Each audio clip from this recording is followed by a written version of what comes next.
The Senate has confirmed 100 judges since President Biden took office. Democrats are celebrating, and they're especially highlighting the diverse backgrounds of the judges. A fiery hearing in Washington yesterday. At the FCC needs a board member, and nominee Gigi Sohn wants the job.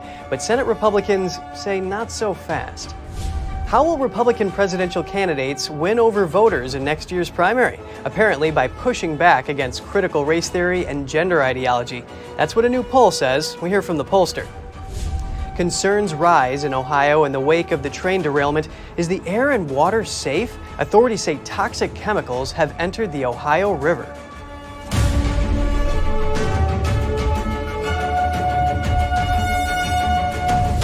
The Senate has confirmed 100 judges nominated by President Biden since he took office. Democrats are celebrating, Republicans not so much. Today, the Senate reaches a major milestone as we confirm the 100th judicial nominee of the Biden administration. Democrats are celebrating the 100th federal judge confirmed by the Senate under Biden. Senate Majority Leader Chuck Schumer took to Twitter Tuesday, saying this Senate has confirmed more judges by this point in a president's term than under either of the two previous administrations, and will keep going. In a related press release, Schumer highlighted what kind of judges they confirmed, saying Senate Democrats have focused intensely on expanding the diversity of our courts. The Democrats' press release also points out that more Black women have been confirmed to the circuit court judgeships under President Biden and Senate Democrats than under all previous presidents combined. President Biden made similar remarks about the 100 judges, saying, "I'm especially proud that the nominees I've put forward and that the Senate has confirmed represent the diversity that is one of our best assets as a nation." However, Texas Senator Ted Cruz says the Senate may be pushing diversity at the expense of competence. Many of these nominees are quite literally the most extreme judicial nominees I've seen in 10 years on the Senate. Part of the reason the Democrat majority is trying to move 29 nominees in one morning is to flood the zone with so many bad nominees that nobody can focus on how utterly unqualified these nominees are to be judges. As an example, Cruz says that judicial nominee Kenley Keokato was unable to say if racial discrimination is wrong when he grilled her on it. Okay, let me ask again, is racial discrimination wrong? Senator, as a judge, I don't deal with issues of morality or whether something... So you have no views on whether it's right or wrong? Senator, because that is an issue that is frequently litigated before the courts, pursuant to Canon 3 of the Code of Conduct. Okay, so why? Cruz also criticized that all Democratic senators agreed to confirm the Biden nominees. It's not just the judges the Senate is confirming. Yesterday, a nominee for the Federal Communications Commission board sat for her third hearing, but she was met with strong opposition from Senate Republicans. NTD's Daniel Monahan has more on the hearing.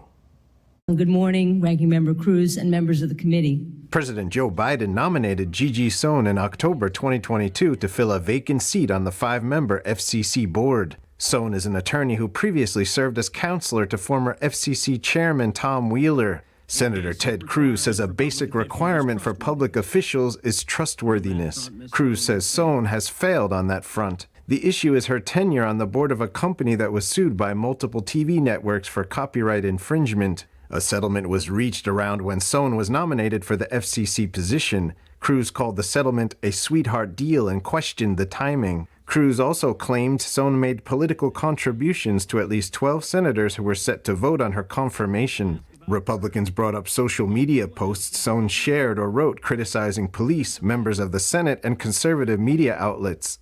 Ms. Sohn portrays herself as a defender of free speech, but she has a history of campaigning to censor conservatives. She calls Fox News, quote, dangerous to our democracy. Sohn also acknowledged sharing or writing Twitter posts about former President Donald Trump and Supreme Court Justice Brett Kavanaugh that could be considered racist. The Senate committee chair says these personal attacks are a distraction. Ms. Sohn has a history of putting the public first. But Republicans aren't backing down. I fear that if you're given this position of authority, you will use that authority to continue to inflame and to continue potentially even to censor based on some of these ideas. Individuals in politics have strong convictions, but serious leaders demonstrate the ability to act in a fair and impartial manner. You have not. Sohn countered that the posts were made in her role as a private citizen and had nothing to do with the FCC. And Senator Edward Markey came to her defense. He said she has been the victim of smears, double standards, and personal attacks. Daniel Monahan, NTD News. The culture war. According to a new poll, that's going to be a critical battleground in 2024. The poll shows Republican voters in the presidential primary are most likely to support candidates tackling things related to critical race theory and gender ideology. Let's learn more about it. Joining us now is Terry Schilling, president of the American Principles Project, which commissioned the poll. Thanks for coming on the show today, Terry. Yeah, thanks so much for having me. I love doing this work and I love coming on. Yeah, it's very important. The culture war issues that Republican primary voters are most concerned with are parental rights, banning sex change procedures, and age verification to view online pornography. What will GOP contenders need to do to win votes in 2024? Well, it's mostly a race that's come down to Donald Trump and Ron DeSantis, who have been very strong on these issues. So if any of these guys really want to break out, they really need to champion the family. They need to go above and beyond. We want a full-fledged competition. You know, let the chaos ensue and let everyone compete as hard as they can for the family. Who's going to come up with the best ideas to protect our kids in schools and from the broader culture? But we need to protect our kids from porn online. We need to protect them from this gender ideology that's in schools. Critical race theory is another big issue. It's really going to come down to who's willing to push back against this woke assault against America's culture. And whoever stands out most there is going to be the nominee of the party. You talk about protecting the family, standing up to these gender ideologies here. Non-culture war issues were less significant, with a slim majority of GOP voters saying they would favor a candidate creating a pathway for illegal immigrants to obtain citizenship, and it was about 50-50 for more support to Ukraine. Why is gender ideology all of a sudden a main issue?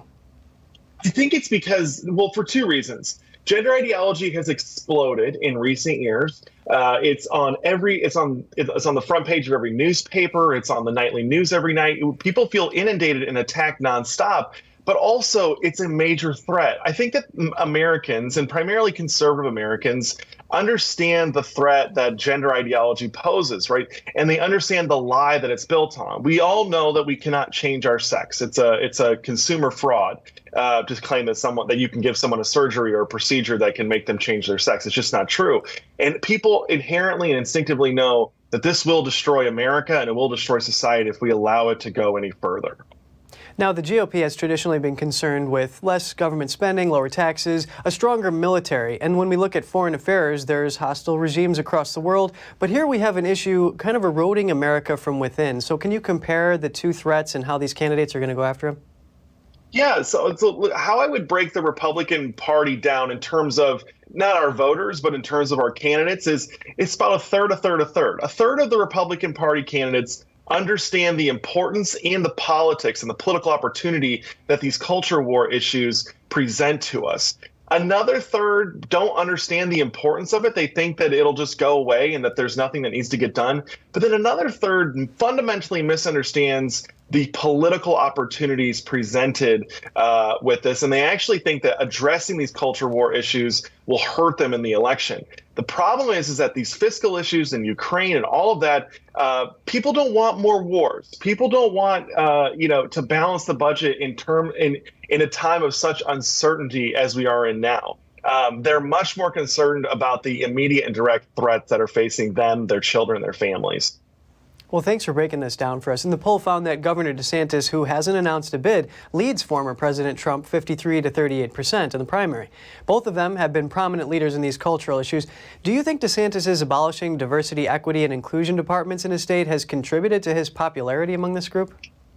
I think it's all of the above with Ron DeSantis. He has really understood the pulse of America and the pulse of the conservative movement. He's been on offense across the board. He was one of the first governors to sign a women's sports bill into law when so many were vetoing it, right? Kristi Noem early on vetoed it. She's now not only signed a women's sports bill into law, but has signed a genital mutilation ban into law. So we've gotten her around. But he's just been so ahead of the curve on all these issues, transgenderism, the diversity, inclusion, and equity garbage that's out there. He's just been so good, and I think voters understand that he's stepping up to the plate in a major way. He has been championing the resistance to this. Terry Schilling, president of the American Principles Project, thank you so much for your analysis. Thanks so much for having me. Senator Ted Cruz says he will run for re-election. The Texas Republican told reporters yesterday that he'll seek a third term in the Senate in 2024. It's still unclear whether Cruz could be planning a presidential bid. That's because Texas law does allow a candidate to run for Senate and the president at the same time. However, when asked to clarify, Cruz answered, quote, "I'm running for re-election to the Senate." Cruz ran for president in 2016, but fell short to former President Trump in the primaries. Toxic chemicals have entered the Ohio River. That's what officials are now saying after the train derailment fiasco. NTD's Daniel Monahan has more on the aftermath of the fiery crash. The spill did flow to the Ohio River during that initial slug. The EPA has acknowledged the spill of hazardous chemicals into the river, but says it's a large water body that's able to dilute the pollutants pretty quickly. Officials say residents near the derailment should only use bottled water until more test results are in, but are assuring people that drinking water in the area has remained protected. We're seeing very low levels of contaminants, and so all of the treatment being done at those water systems take out any contamination before it finished water. The contaminants that spilled into waterways were toxic to fish. We have estimated, based on our sampling and modeling, about 3,500 dead fish across that space, across those streams, tributaries, waterways. Vinyl chloride and at least 3 other toxic chemicals were released into the air, soil, or water. The Ohio Department of Public Health says that most people can be around the volatile organic compounds at low levels without really feeling health effects. However, at higher levels, especially over a longer period of time, then we can have longer-term health effects. Ohio Governor Mike DeWine says he personally spoke with the Norfolk Southern CEO. He says the company promised to remain in the area until the damage was completely cleared up. He gave me his word and his commitment that the railroad would do that. It's been more than a week since about 50 cars of a freight train derailed in a fiery, mangled mess near the Pennsylvania state line. Authorities chose to intentionally release and burn toxic vinyl chloride from 5 rail cars, sending flames and black smoke billowing high into the sky. The goal was to avoid the danger of an uncontrolled blast. The jarring scene left people questioning the potential health impacts for residents in the area and beyond. Daniel Monahan, NTD News. Now Arizona also has a hazardous material spill. Yesterday, a tanker truck hauling nitric acid overturned on an interstate near Tucson. Drivers along the interstate shot video of the toxic leak emitting reddish smoke. The highway was closed for hours. Public safety officials urged residents nearby to remain inside. They said the first responders were working to evacuate a perimeter around the incident out of an abundance of caution. The local fire department notified that it was helping to control the hazmat and brush fire incidents at the crash site. There are still a lot of unknowns, like the cause of the accident and the extent of injuries and whether other vehicles were involved. But we do know that the hazardous material spilled was nitric acid. It was being transported in liquid form. Nitric acid is used to wash glassware and metal equipment, and it's a highly corrosive chemical, so it can cause severe lung damage if inhaled. It's also irritating to the skin and the eyes. Passers-by were advised to turn off heaters and air conditioning units that bring in outside air. And still to come, Elon Musk gives details on his timetable to replace himself as the CEO of Twitter. He spoke during the World Government Summit in Dubai. And New York City taxpayers have spent more than $500 million on city-owned car crash claims. A new report explains in detail. More in just a moment here on NTD News Today.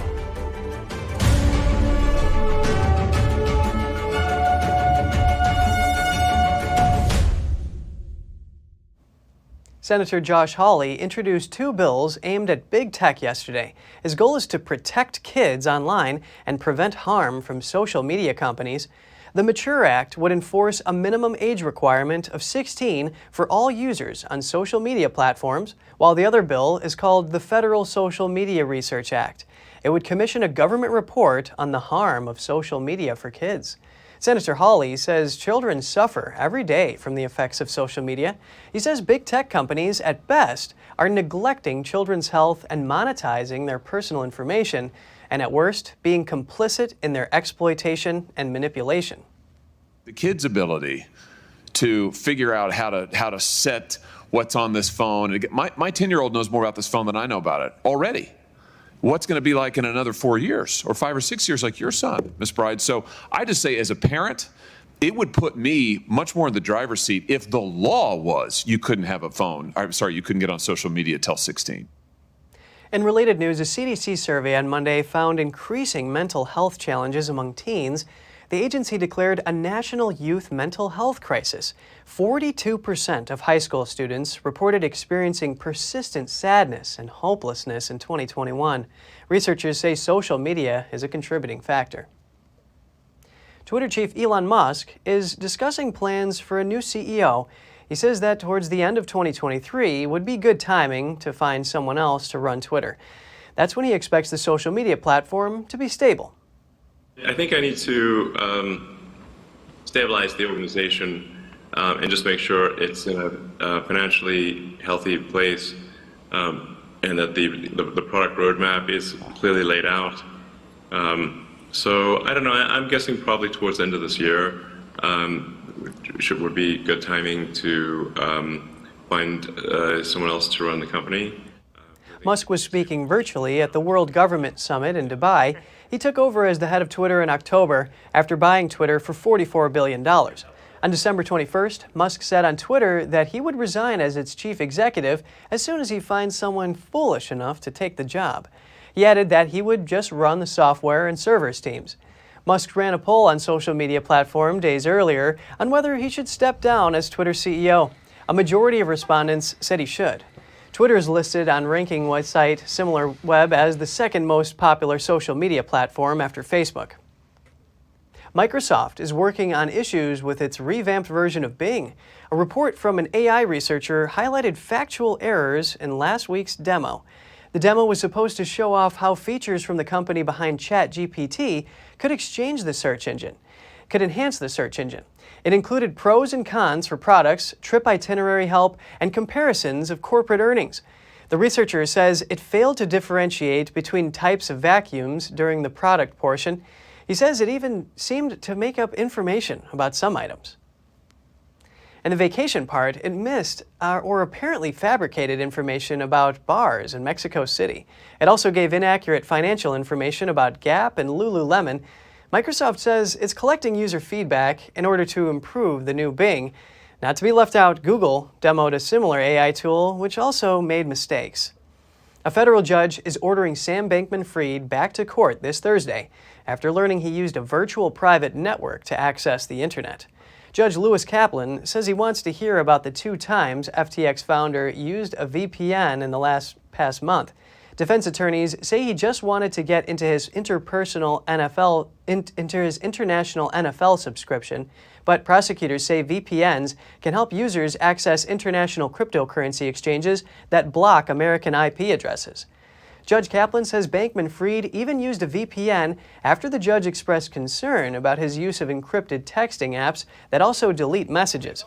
Kaplan had given the prosecutors and defense attorneys until Monday to explain how to retain such text messages. Both sides said they needed more time to rework bail terms, but the judge rejected their request. Bankman-Fried has pleaded not guilty to fraud and conspiracy charges. Senator Marco Rubio is raising the alarm over Ford Motors' deal with a Chinese battery company. He says he wants to make sure no U.S. funds go to the Chinese company, especially in light of the recent Chinese spy balloon. The senator says the deal will only deepen U.S. reliance on the Chinese Communist Party for battery tech.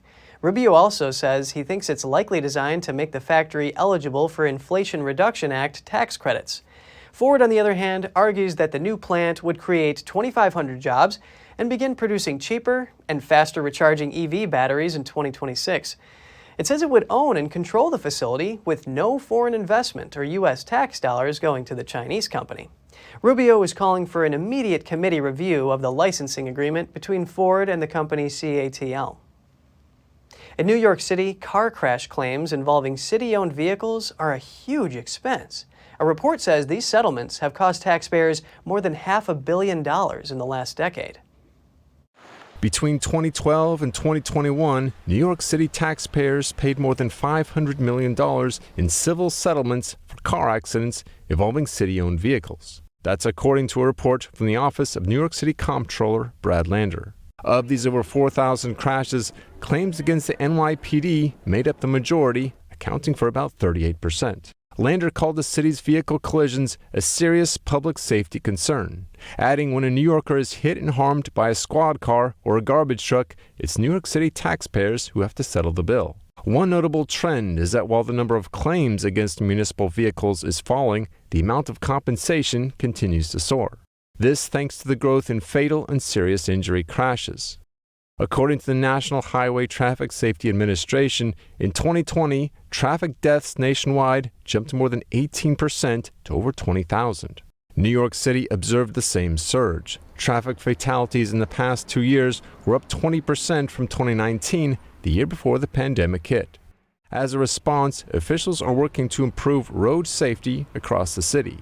Lander's report recommends cutting back on the size of municipal fleets.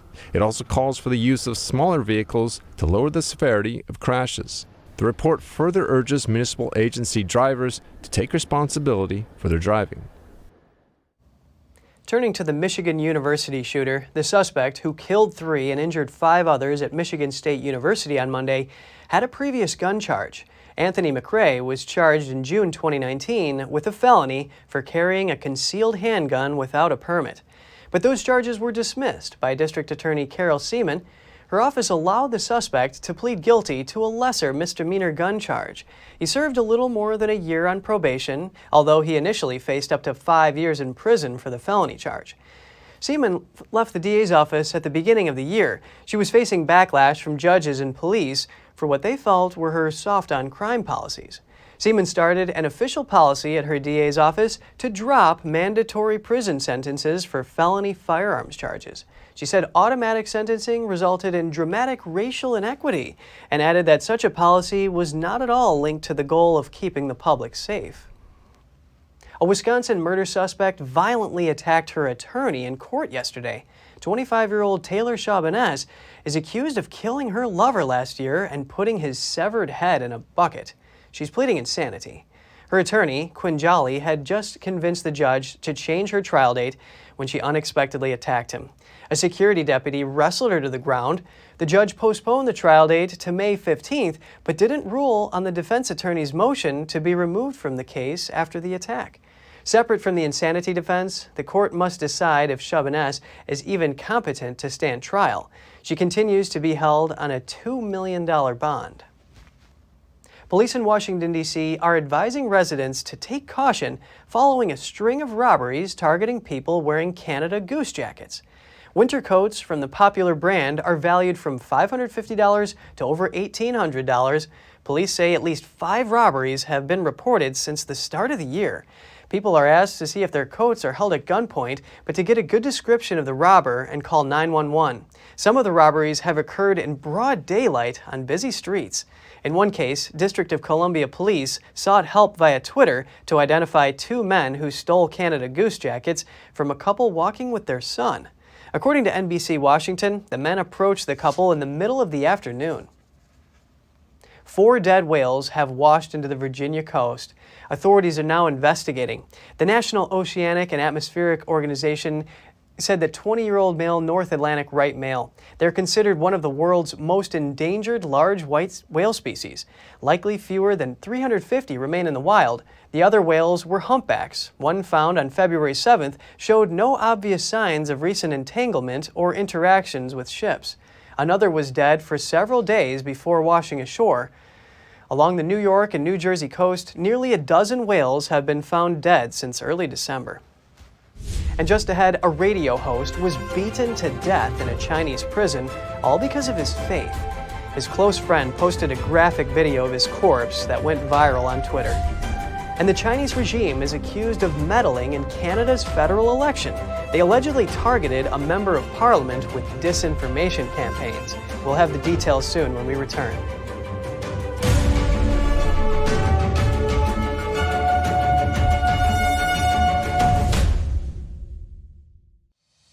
We're entering an unprecedented period of economic turmoil. The economy is unstable, our government is in shambles, and the global war on energy has created a domestic crisis. Americans need a way to protect their financial future. One way to ensure your wealth in retirement is by purchasing physical gold and silver. We can help. You can roll any part of your retirement account into a gold or silver IRA. Better yet, you can open a gold or silver IRA in 5 minutes or less using our online application. Preserving your family's financial legacy is a choice that's always available to you.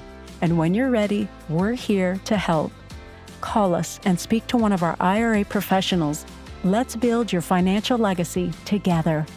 GSI Exchange, wealth for generations to come.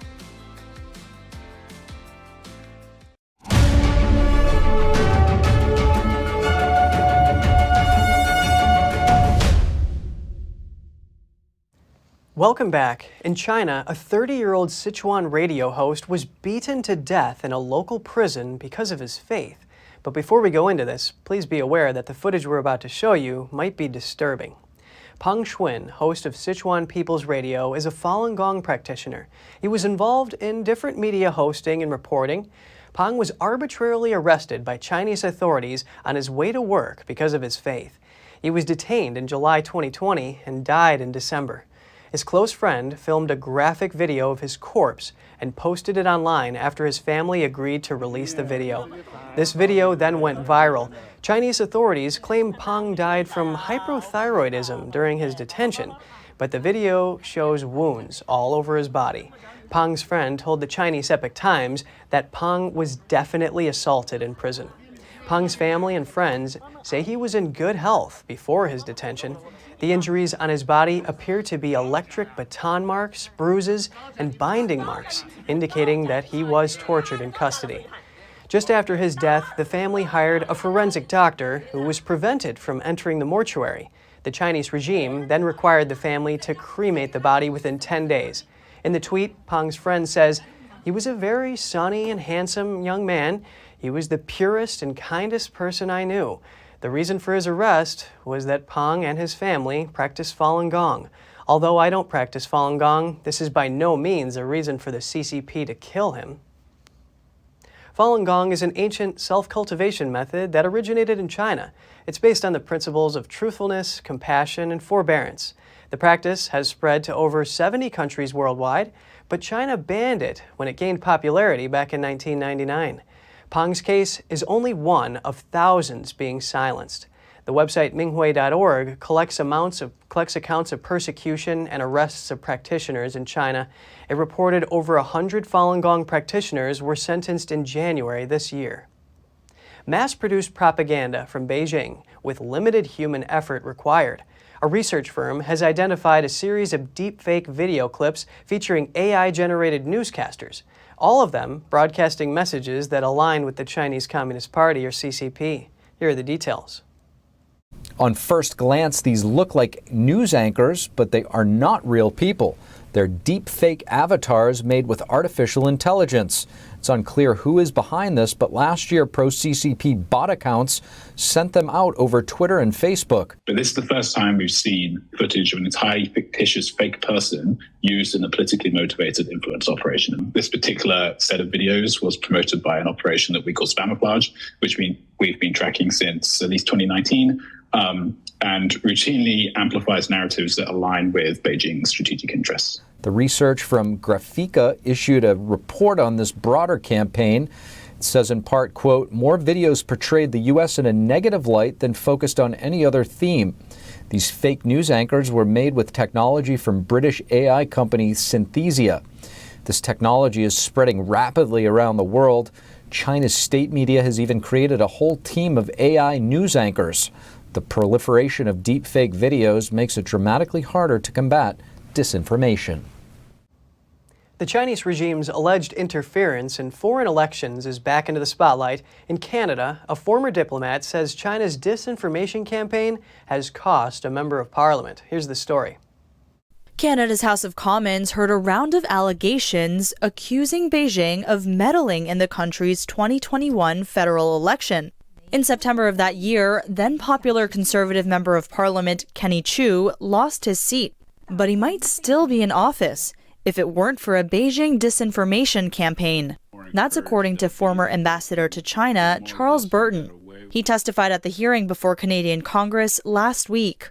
I think what happened in the case of Mr. Chiu was that on the same day as there was a poll that came out that showed that the Conservatives might achieve a minority government, then this massive campaign of disinformation on multiple Chinese language websites directed at people in Canada appeared.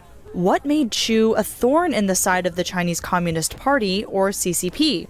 In a bill in April, the politician called for the resignation of those who lobby for foreign governments. He also voted to declare China's treatment of Uyghurs as genocide. CCP-controlled media outlets were quick to blast Chiu as a so-called anti-China activist and succeeded in stoking the wrath of the Chinese nationalists overseas. Burton argued that Canada shouldn't back down. My subjective judgment was that the impact was enormous. The longer we remain passive and ineffective, the more encouraged they'll be that they can do more of this and get away with it. No Chinese diplomats have been declared persona non grata, and no agents of the Chinese regime have been brought before a Canadian court to be accountable for alleged criminal activity, that this emboldens the Chinese regime to do much more of it in the next election. Persona non grata means the person is unwelcome. Global News cites a 2017 memo to Prime Minister Justin Trudeau. It lays out evidence of the Chinese regime's infiltration in, quote, all levels of government. It adds that those tactics are designed to influence Canadian officials and to compromise the security of the country. What's more, Beijing has been caught secretly funding Canadian candidates. The Canadian Security Intelligence Service is investigating the situation. 4 balloons spotted in recent days, one of them from China, but what about the other 3? We sat down with Casey Fleming, the CEO of Black Ops Partners, to find out more about the balloon's origins and why he calls the situation a Pearl Harbor moment for the United States. Casey, thank you so much for joining us. Great to have you back on the show. Thank you for having me. So it seems almost every day we have another object being shot down after the Chinese surveillance balloon. We also had 3 other objects, one in Canada and then 2 others. One of them was described as an octagon. What are we seeing here? What's the significance? What's really happened is very key. These balloons that are coming across the United States and in other parts of the world, South America and others as well, these balloons are today's Pearl Harbor moment. It's very serious, okay? And when I say that, you know, Americans are typically the kind of people that say, hey, listen, I'll believe it when I see it. Those of us who work in counterintelligence have seen this all day, every day for decades of what's going on under the scenes in the CCP's unrestricted warfare strategy to eliminate and destroy the United States and the free world. And so the balloons are, you know, they accomplish several things. Number one, it's psychological warfare because they're entering sovereign territory, sovereign airspace. And those of us that go outside and look at the bright stars and those starry nights, those Texas nights or wherever we are, those are protected by the United States, and no foreign adversary is ever going to penetrate our skies. And they did. And so that's number one, to show weakness and to threaten the United States and say that you're no longer on top. And so you can be rest assured that you watch the news programs throughout China. They're saying, yes, the United States is weak, China's the most powerful, and all that's being used to handle psychological warfare, showing that the United States is weak and the CCP is stronger. The United States is a declining power and the CCP is a rising power, and the only one with the ability to take over and run the world, albeit not a free world, but a Chinese communist world. So anybody still doing business in China and buying Chinese goods and services, all you're doing is funding the Chinese Communist Party to take over America, your family, your children, your grandchildren. So I would caution Americans to really look for other sources to spend their money. And then secondly, vote people in office, state, federal, local government, that are not infiltrated and subverted by the CCP. And you mentioned that this, is our Pearl Harbor moment. So how should we be responding? We should respond by not buying Chinese products whatsoever, making sure any of our investments are not investing in China, and staying educated on this subject, educated on unrestricted warfare. Understand that these events that are happening throughout the world, and they'll continue to happen, they'll be more frequent and more serious, that you have to understand it's not the world we lived in 5 years ago. It's not the world we lived in 10 years ago. We have an adversary who wants to take us over. So stay educated, stay alert. If you have any news tips or feedback for the show, don't hesitate to email us at news.today@ntd.com. And coming up, the First Minister of Scotland quits suddenly. She says she doesn't want to negatively affect Scotland's independence cause. A commission publishes a report on sexual abuse in Portugal's Catholic churches. It says thousands of children were abused over 70 years. More shortly here on NTD News Today.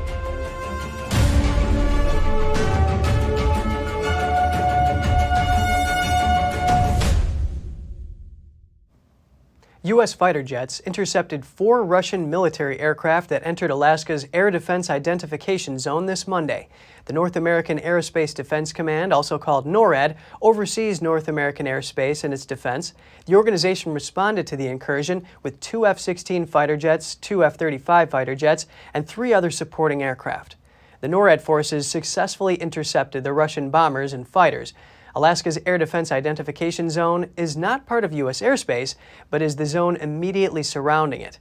The NORAD statement said that the incursion was in no way related to several high-profile, unidentified aerial phenomena over the last 2 weeks. Further, it said the action was more routine than escalatory. Russian forces usually attempt to penetrate the zone several times a year in an effort to test U.S. responses. But Russia's military is also taking some not-so-routine actions. For the first time in 3 decades, Russian ships have sailed into the Baltic Sea with tactical nuclear weapons. The Norwegian intelligence service said these ships are part of Russia's Northern Fleet.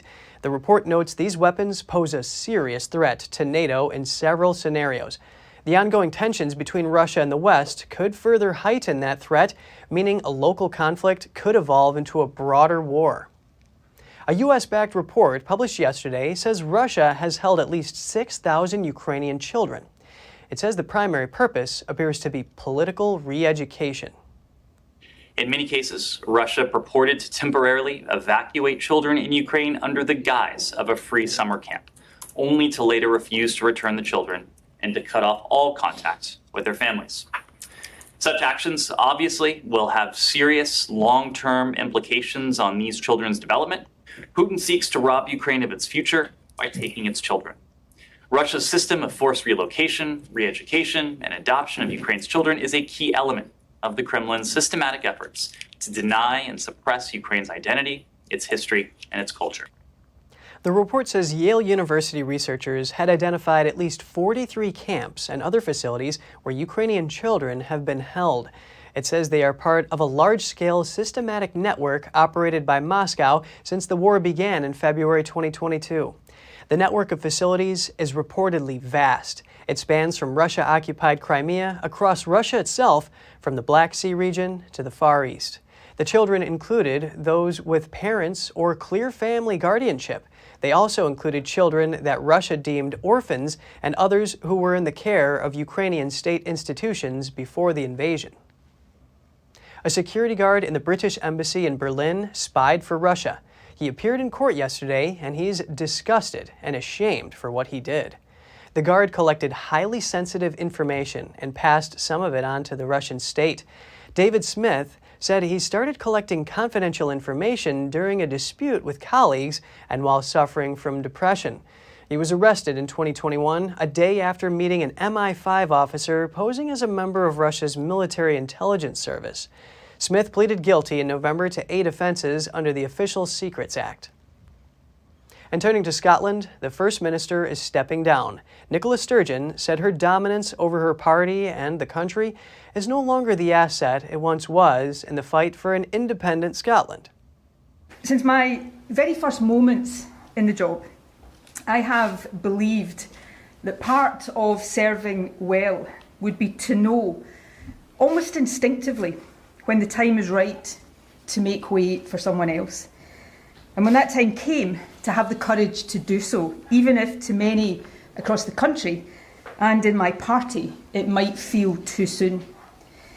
In my head and in my heart, I know that time is now, that it is right for me, for my party and for the country. The 52-year-old has been First Minister since 2014. She said she would also stand down as leader of the ruling Scottish National Party. She added that she'll stay in office until her replacement is secured. She said she was wrestling for weeks with the questions of whether she should continue in her position and whether she would negatively impact the Scottish independence effort.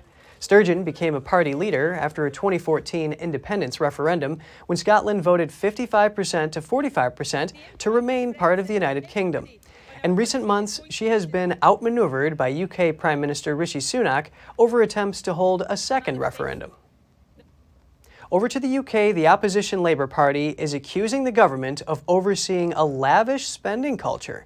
They say taxpayers' money was wasted on luxury items, but Conservatives are calling the report a political stunt and saying the information is publicly available online. Labour accuses the government of overseeing what it calls a lavish spending culture in Whitehall, using government procurement cards. The party has compiled a dossier in the use of the cards showing that across 2021, for 14 major Whitehall departments, nearly £150 million were spent using the taxpayer-funded cards. That figure was £60 million more than 11 years ago in the equivalent departments, although around £20 million of the difference could be explained through inflation. The Tories have called Labour's analysis a political stunt. The analysis showed that in March 2021, when Rishi Sunak was Chancellor, the Treasury spent over £3,000 for 13 fine art photographs from the Tate Gallery, despite ministries having access to the government art collection's pictures.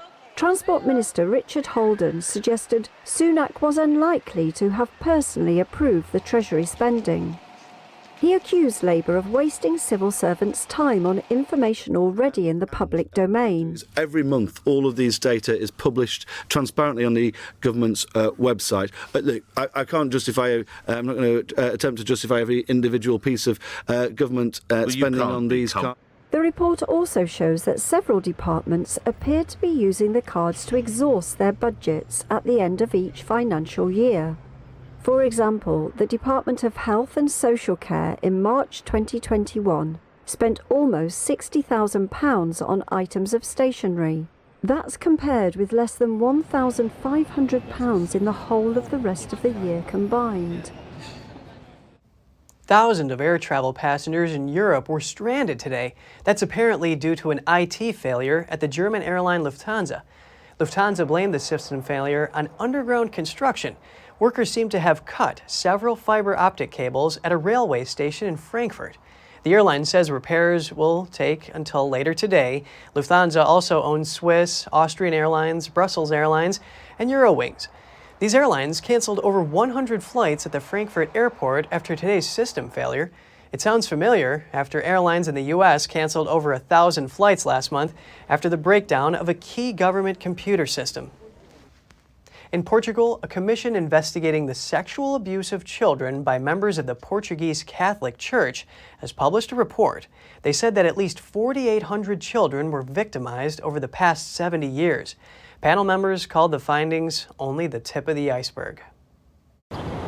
In Portugal, an expert panel looked into historic sex abuse of children in the Portuguese Catholic Church. These testimonies, as we will explain carefully, allow us to reach a much wider network of victims, calculated at a minimum number, absolute minimum, of 4,815 victims.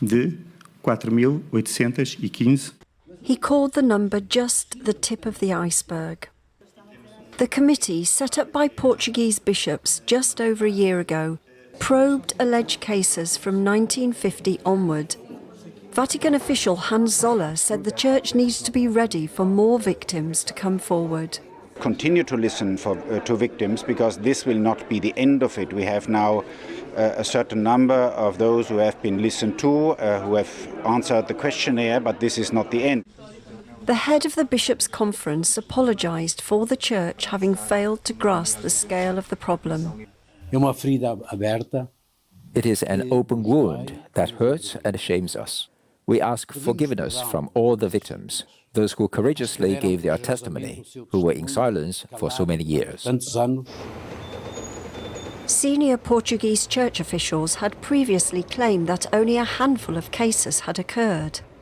The report said that 3/4 of the abusers were priests, with other perpetrators being linked to church institutions. Most of the abuse took place when the victims were in early adolescence. The panel regretted that the Vatican had taken so long to grant access to church archives. Portuguese bishops are due to discuss the report at an extraordinary meeting in early March. The Church hasn't said whether it intends to pay compensation to any victims. For Antonio Maruge, a journalist covering religion for decades, the matter becomes even more relevant as Portugal is gearing up to host World Youth Day in August in Lisbon, with an expected visit by Pope Francis. World Youth Day needs to be an opportunity to show young people that, firstly, the Church is willing to change. The hierarchy of the Church is willing to change behaviors. The statute of limitations has expired on most of the alleged cases. The panel said only 25 allegations were passed to prosecutors. Just ahead, a show that is out of this world. Shen Yun drew a full house in Hartford, Connecticut. We'll hear what the audience has to say. And master craftsmen teach the traditional art of mask making to tourists in Venice. Find out how they make their most bizarre and marvelous creations just after this break.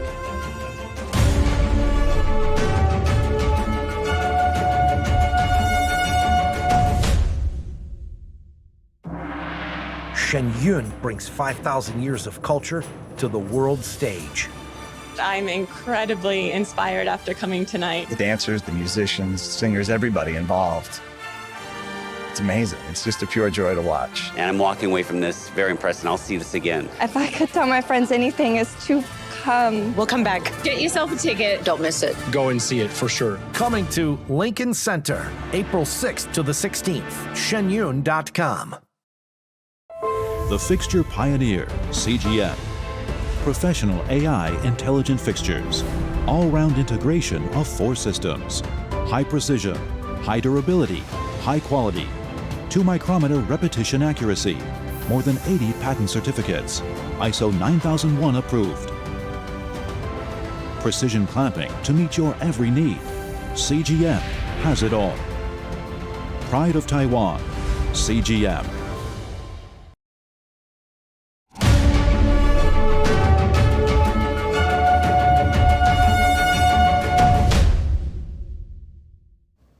Good to have you back with us. Shen Yun Performing Arts is touring around the world. Audiences say the show resonates with them and brings a universal message. Here's what people had to say after watching the show in Hartford, Connecticut. Powerful, beautiful, and inspiring. Shen Yun Performing Arts drew a full house for 2 performances on February 11th. One audience member, a doctor, brought her mother, 2 kids, and a friend to see the show. This is out of the world. Congratulations with all my heart. Tears to my eyes when I saw this. It was amazing, beautiful. Yeah, I actually got tears toward the end as well. The talent and the dedication and the work that these guys have put in is just amazing. The message is a universal message, and I've been wanting to see this show for years, so I was really glad I could take my mom and kids and friend. But truth, compassion, forbearance, I mean, what else is going to bring us together after so much of what has gone on environmentally, politically, socially? We really need those 3 messages. So thank you for that and the beautiful performance. Shen Yun aims to revive genuine traditional Chinese culture through music and dance. I think it's marvelous. It's so sad what's going on socially in the world that this is a very beautiful thing to bring to people all over. The stories resonated with me, especially the last one. That story actually about the communist suppression of the people trying to express how they felt, that resonated with me. The audience said Shin Yun is bringing powerful values to the world. And the message that is really resonating here is about, compassion, love, and forbearance in the future, and divine intervention, and the hope for humanity and good. You feel uplifted, after that. The spiritual aspect is also very inspiring. It's got me thinking, makes me want to grow and be a better person. I think it can help society a lot. I think if more people saw this, they would be happy and feel empowered. Shin Yun is performing in 8 cities in the U.S., as well as France, Germany, and South Korea this week. NTD News, Hartford, Connecticut. Another step towards commercializing space travel. Axiom Space plans the next private astronaut mission to the International Space Station. Here's who will be on it. NASA and its partners announced that former NASA astronaut Peggy Whitson will command the flight. John Schaffner, a businessman from Knoxville, Tennessee, will serve as pilot, and 2 people from Saudi Arabia will be mission specialists. The crew is set to travel to the International Space Station on a SpaceX Dragon spacecraft. They plan to spend 10 days there and take part in a number of commercial and outreach activities. Rare video of the sunken ship Titanic has been released. The footage comes from the 1986 dive that was the first to film the wreck after a half of a century after the ship sank in 1912. A team from Woods Hole Oceanographic Institution took the video. It shows the Titanic lying on the seabed decades after sinking on its maiden voyage. Efforts to locate the luxury liner began soon after the ship sank when it hit an iceberg en route from Southampton, England to New York. Advances in deep-sea technology finally enabled researchers to find the wreck in 1985. Dive teams with cameras returned in 1986 using a 3-person submersible and a remotely operated vehicle. Most of this video wasn't released for public viewing until now. It's to mark the 25th anniversary of the James Cameron Oscar-winning Titanic film. That's all for today's program. We're really glad to have you with us. Please send us an email if you'd like to tell us something. We're going to put it on screen. For podcasters, that's news.today@ntd.com. I'm Kevin Hogan, NTD News, New York City.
On this episode of International Reporters Roundtable, peace failing in the Middle East, tensions rising in Europe, a Chinese spy balloon in the U.S., unidentified aircraft shot down in Canada, a missile, lasers, and more. Are the fires of war being stoked? If so, why? Who is involved and what are the stakes? Are we prepared? Journalists Alex Rapoglu, Claire Lopez, and James Lechner join us to discuss these perilous conditions, what they mean for the world, and what may lie ahead. Tune in with NTD host Tiffany Meyer and our guest panel, giving us a clearer picture of these global events, Saturday at 1 p.m. or Sunday at 7 p.m. Eastern Time.